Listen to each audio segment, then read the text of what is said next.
All right, this is Nayar. We just got finished watching as a group Trekkies. Incredible movie because we can relate to it on so many different levels. So on one level, we look at Trekkies in costuming. This movie came out in 1997 where costuming at conventions and all around was pretty much not the norm. I'd say it is the norm now. Any thoughts on costuming?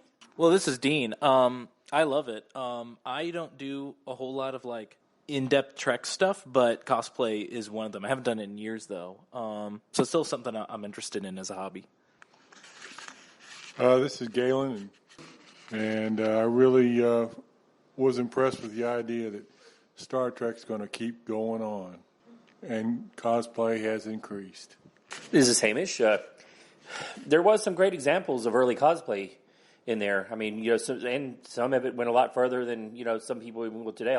It's like a lot more wigs than you would expect back then, compared, so, but overall pretty good. So, some of it, like I said, we were saying is, they had additions though that were a little cringeworthy of guys running around in the power chair with the furry hat on, but it's, I mean, it's some startling good cards cosplay. Cringeworthy. What was cringeworthy about that? I think it's just the stigma of looking kind of just exceptionally geeky out in public. I mean, the Starbase Dental. Now that was, I mean, with the wearing uniforms at the thing. That's, I mean, we got concept restaurants doing that sort of thing now, but that was way out of left field for back then. So, I mean, it's almost like surprising that they were making it as a business, but I really enjoyed that they did. I mean, I wish, my dentist office had something like that, to distract me. All right, Stan. Well, I've been to cons where the cosplay is so good that people who aren't even fans, they wait outside in groups and watch people go back and forth. Yes. And it's like a really big deal, and that they really go all out. It's just amazing. And I think it's great, too, that people around the world can go to YouTube, and there's actually channels just for cosplay.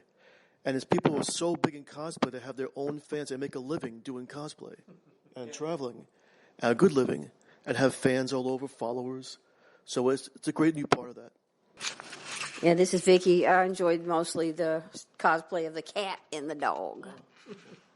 This is Rex. Yeah, so this is the first time I've seen Trekkies. I mean, I'd heard of it, but I have not actually seen it before. So it was cool to see. And yeah, the level of cosplay back then is amazing. I mean, it's only gotten better. But I just thought it was interesting how many of these people apparently have access to professional tailoring. Because, I mean, those costumes were not, slapped together, and it wasn't like you bought, a uniform from somewhere else. They had those made somewhere. Somebody, custom made that for them. This is early internet, early eBay, yeah. This is Gavora, and it was a pretty fun movie. It was interesting. So you know the lady that went to jury duty wearing her Star Trek uniform.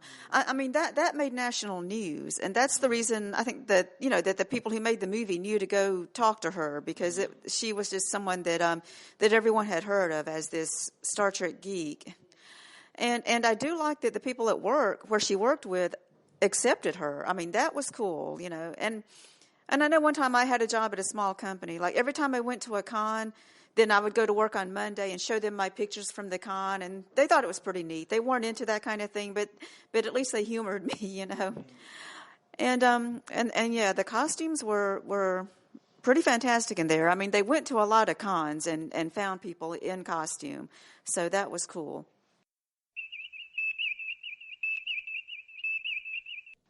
What did you think about Barbara Adams in the movie? I remember cutting out newspaper articles about her because I thought she was absolutely fascinating, that she would go out not only in public, but go to a courtroom dressed like that. Do you remember what it was like?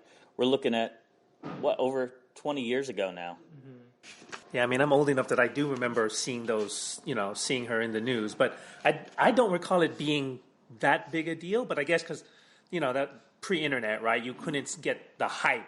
All you'd see is like if it came up on the nightly news, and so for me that's the only thing I watched was I would watch the nightly news maybe once or twice a week. So if you're not immersed in it, like watching the news every day, I don't think you really noticed her that much back then. Because like I said, it was pre-internet. You weren't getting people commenting about it on your Facebook feed or whatever. So I remember, I do remember the news reports, but I think I was in high school back then. So it wasn't, the news reports weren't as much, but it was also definitely, my Trekkie-ness had to be hidden because you could not walk into a high school as an open nerd like that and survive. I mean, it was already bad enough. So was I the anomaly? Because I did. You must have been because I remember having like a Klingon pin, whatever, and I very quickly ended up having to take it back off and hide it because it was like, nope, it's just not.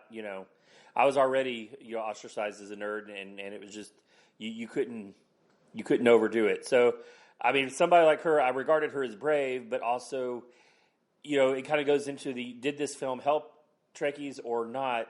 I think it's a little of both because at the same time, at the time, it was not, mainstream pop culture, especially not the cosplay. So it was, in some ways it made us look awfully weird. And then, but at the same time, there were good aspects, of that too. So I think it's just, wow, what a difference that the time has made in all of this. Because now the cosplay, people hardly bat an eye.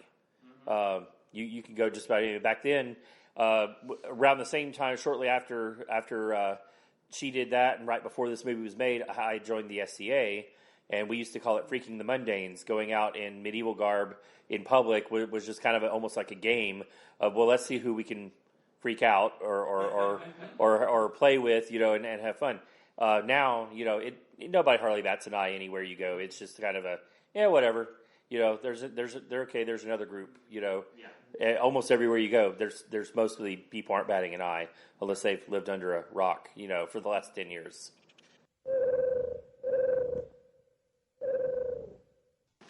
Now, there's a couple things that touched me about this movie. I grew up in Connecticut, and so there was one of the dealers there, Stan Lozowski, from a young age, and I'm talking about, I was in grammar school buying stuff from this guy, and he was one of the earliest ones in the 80s that I was exposed to collecting things at conventions. We ended up having a bunch of interviews with him on our YouTube channel. He's still alive, lives in New York at this time. He's in his 80s, still collecting things. He ended up sending us some stuff recently.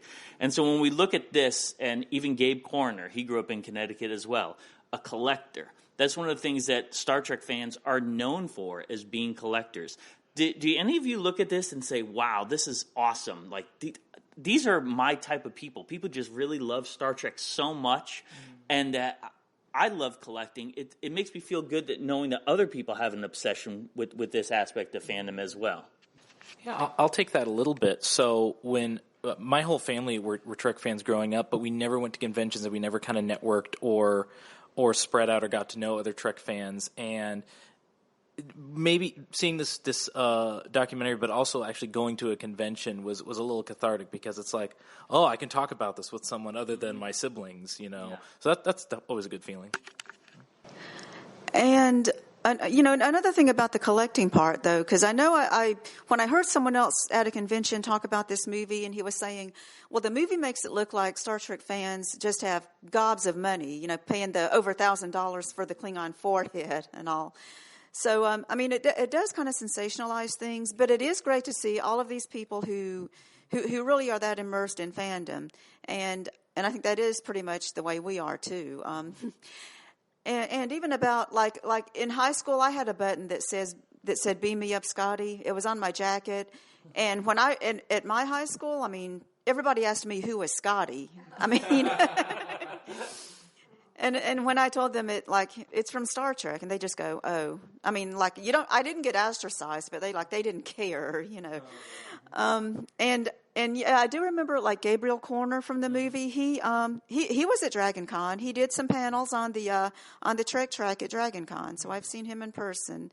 So that's pretty neat. Yeah, and he's very successful now in the movie business. He actually said there that he lives in California. So yeah, he's working in Hollywood, working on the Orville now. And I know there was someone else in this movie. There was one of the Borg, but there were several Borgs in the movie. But I know one of those guys also was at Dragon Con, and he was talking about how they made him like they told him kind of what to say for the movie. They said, "Why do you like Star Trek?" And he said, "Well, because of this, blah blah." And they said, "Well, say that." And so then he would say that for the film, you know. And they wanted to make sure that he was in his full bore costume when they filmed him, you know, sense. things like that. Yeah. So they do feed that into the movie. Now, I remember someone made a comment of, because we grew up as hardcore collectors our entire lives, we were fortunate that we had parents that nurtured this geeky lifestyle. Even though they didn't understand it, my dad was more of a sports guy, he felt it kept us out of trouble. And then later on, people would say to my brother, "How can you afford all this stuff?" And he made a good point. He goes, "Easy, I don't drink and I don't smoke." If you drink and especially smoke, you're just blowing away thousands of dollars. He goes, "This is an investment for me." And so it's when people say, you know, how do you spend money on this? The key is people spend money on the things they enjoy. We just enjoy different things at a different level. That's what I take away when I look at this movie and look at our friends as well. So one thing I wondered about when you know, back to talking about the collecting, right? Mm-hmm. So these people, at least as they're shown here, almost none of them were actually playing with the toys, right? They were leaving them in the box. And like, I guess that seems weird to me, because if I buy something, it's because I want to play with it. You know, like, I mean, I maybe I'm weird that way, but like I buy some of the ships because I want to have the ship in my hand. I don't want to have the box with the ship inside. I don't know. Different facet of collecting. Yes. I do want to make a comment on that, because I grew up in the 90s when DS9 and Next Gen were at their height, and I feel like I was the only actual kid who played with the actual toys as an actual toy, and then, yeah. So, but yeah, it's like two ways of enjoying the same thing, right? Mm-hmm. Oh, it's good to see it, because nowadays you can go online and get anything you want, but back then you'd be a really hardcore fan. You had to go to like Big Apple Comics in New York. You had to actually travel sometimes like 100 miles to a hardcore comic book store that might have in the corner some Trek stuff like Doctor Who things. You had to be really dedicated. Or you had to wait for the con. Like I remember as a kid, you waited, if it was 6 months, you waited 6 months. Yes. You know, like here in Nashville, to wait for Labor Day for the Dragon Con. You just have to wait. So it's nice. You enjoy it more when you actually get the piece, because you had, you know, sacrifice for You're it. hunting for exactly. Yeah, Yeah. You're sacrificing. Yeah. Yeah.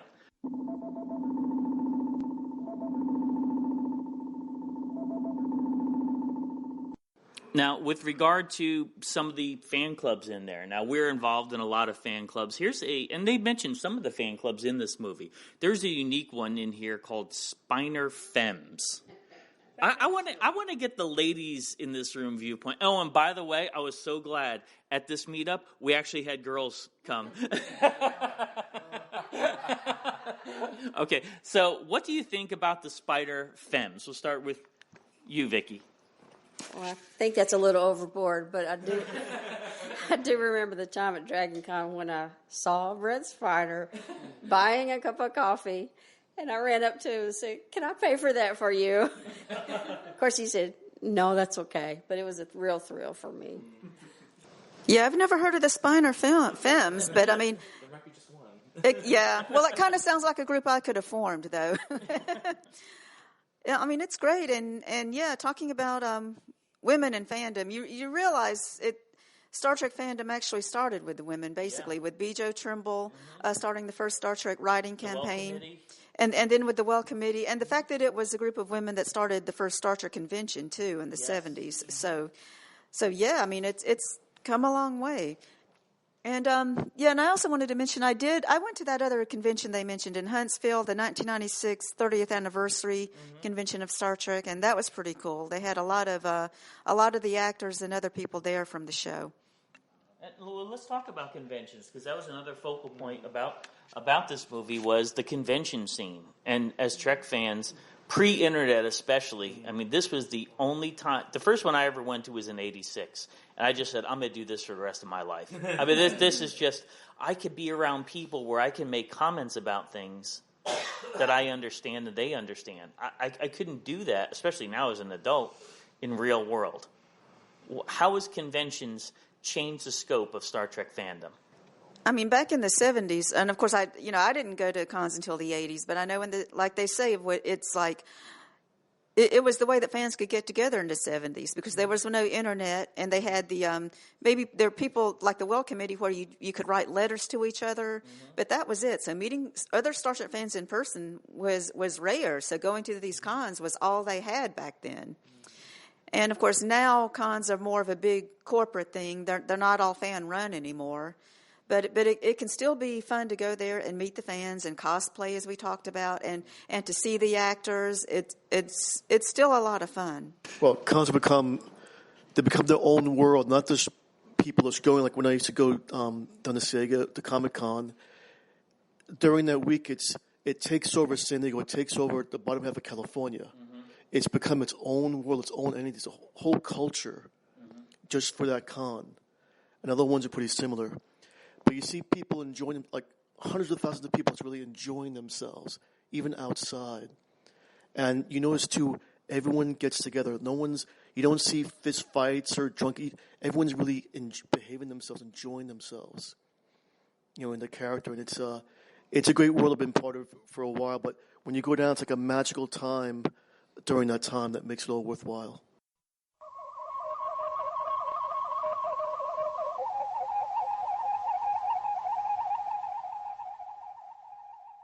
All right, and one of the things that we love about Star Trek is the principle of IDIC. And this movie actually wrapped it up and summed it up about Star Trek fans. We hope for a better future, and we're not magically hoping that other people do. We do it by our lifestyles. And anytime you do something positive, hopefully that positivity is contagious. And so we see that the idea of being around fans, regardless of their religion, their political affiliation, their race, their orientation, their disabilities, Star Trek fandom has a very unique mindset of we just like being around others that have a better hope for a future that Gene Roddenberry laid out. How has Star Trek affected each and every one of you that's here in the room with us?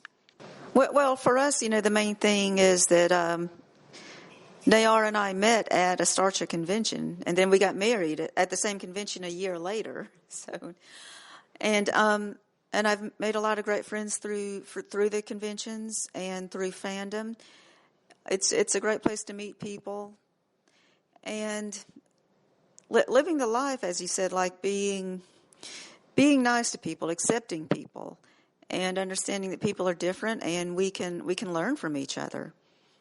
Well, I mean, they touched on this in the movie that, a lot of us chose to go into tech-related professions. I mean, I am, the reason I'm in computer science is that, I watched Star Trek, and I was like, oh, you can talk to computers, and you can, computers can pilot things, and, it was a pretty amazing revelation that technology might happen, and it turns out it did. I mean, so much of what you saw in Trek is every day. I mean, I'm carrying a cell phone that's an awful lot like a communicator and the comm badge, all in one. So, yeah, it's pretty amazing.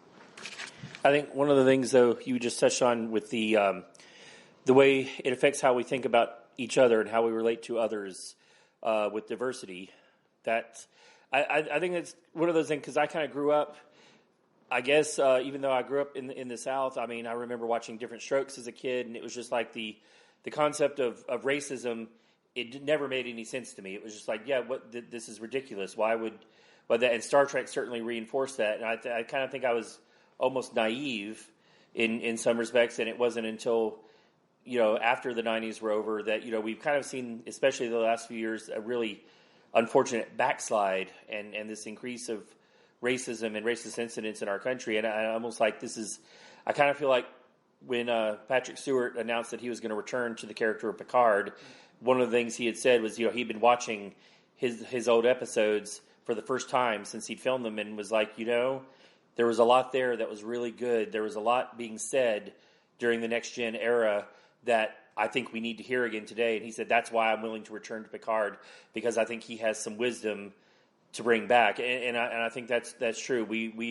There was this really great message going on in the 80s and 90s from Star Trek, and everything seemed to be moving so hopeful. And then it kind of Star Trek went off the air for a while, and I don't know if there's a it's not correlation is not causation or vice versa, but it's I think we need that Star Trek presence. That's one of the reasons why I like Discovery so much now, is that it is that reinforcement of where we need to be going, and accepting of not just race, but different orientations. I mean, just the diversity. It's IDIC, and I think the more we reinforce that, the better it's going to be for this world. And Star Trek, I think, is the best example of that that's ever been in almost any medium. Star Trek affected me in the way that they came into our homes. They were part of our family. Over all the decades that it's been on television, they've remained part of our family. And then going to conventions, you meet the actual person that was the actor or the actress, and they become even more dear to you. And, Tasha Yar, character, Denise Crosby was talking about she had to be killed off before, in a really great episode. Well, one of the things she said in her final scene after she died, when she was on the hologram, is something I've actually carried around in an email for some time. She says, "Death is that state in which one exists only in the memory of others, which is why it is not an end, no goodbyes, just good memories." And it was kind of poignant because a lot of people in this movie had passed away. And again, they're like family to us. Back in 1965, I began a career of working in buildings, in maintenance. And then Star Trek came along in 1969, and me and my buddies would watch it. In fact, our group was just our group around the home, and we all wanted Star Trek. That's our future. And 16, that's what we're going to do. And we'd all talk about, maybe someday I'm going to be working on a starship doing maintenance. Well, I continued maintenance until I got married when I was 34 and met a woman who was loving Star Trek. So we loved each other and Star Trek. And I continued maintenance, and the Star Trek future did not come quick enough. I've retired now since 92, and I never did get on a starship. I'm still doing maintenance, but I am on our starship now. All of our people that we're hanging out with, we have our own starship. And I thank you all for letting me be part of your Star Trek community. We might yet get a chance to fly into space, right? Branson is going to go today. Tomorrow. Right? We still might get into space, right? At least Elon Musk is making stuff. Well, right? So Richard Branson is going into space tomorrow for the first time on his Virgin Galactic, and right now it's $250,000 of pop, which is out of reach, but exactly. In a decade or two, if they can get that price down an order of magnitude or two, some of us might be able to go. That would be I would love to be able, before I die, to be able to say I was in orbit, but who knows? I know that for myself, especially when I was in middle school, there were certain moral, social situations that I would be in, and I'd actually think, what would Gene Roddenberry lay out? How would I act in the Star Trek universe? So absolutely, there are just principles that are outlined in Star Trek. This movie almost has a comical side to it, but then a serious side to it where you have to reflect and say, Star Trek people are good people because we actually think about the actions, reactions to how we deal with others, how we deal with situations. So I always say Star Trek is the only show that I've ever watched that actually makes me be a better person. Yeah. Oh, yes, if you look back at the launching of the actual Space Shuttle Enterprise, the actual real-life one, all the cast was there.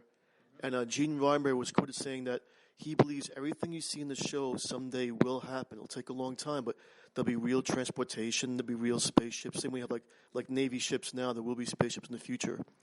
And if you look back in the 60s, the communicator became the cell phone, and there's one episode on the City Edge of Forever where Spock actually goes to an early type of YouTube. He looks up facts on his tricorder on a little screen. Right.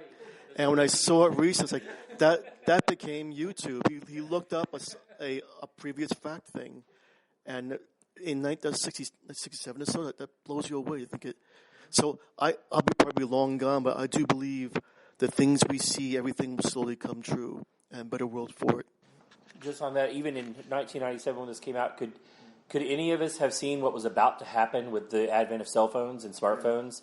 I mean, that was the game changer. I think of one of the biggest game changers of humanity right now is the advent of that technology. It's changed so much because, I mean, when the movie came out, that was still one of those where if you lived out in the rural areas, I had friends that it was long distance to call their house, even though they weren't that far away. But, I mean, you had to spend a ton of money if you needed to even get them on the phone. And internet, even fledgling as it was even worse. Some of them having to pay by the minute. So it's like, and then now it's just absolutely everywhere. It's a tool that we can't do without. If how many of you if you get trapped somewhere with no signal and you're just like, you feel like you're lost in space at that point. Just, I think we're gonna see, but this is so much, I think, Star Trek technology, and we're gonna see this as like, one of the game changers of humanity going forward into the next century. Yes, we all agree then. This movie, we had to take a comical look at ourselves and at our friends, but the underlying theme is that Star Trek fans are really cool, and we're glad that we're part of this community. Thanks for listening. Make sure you hit that subscribe button and join our Facebook group. Live long, and may the Force be with you. Nanu Nanu.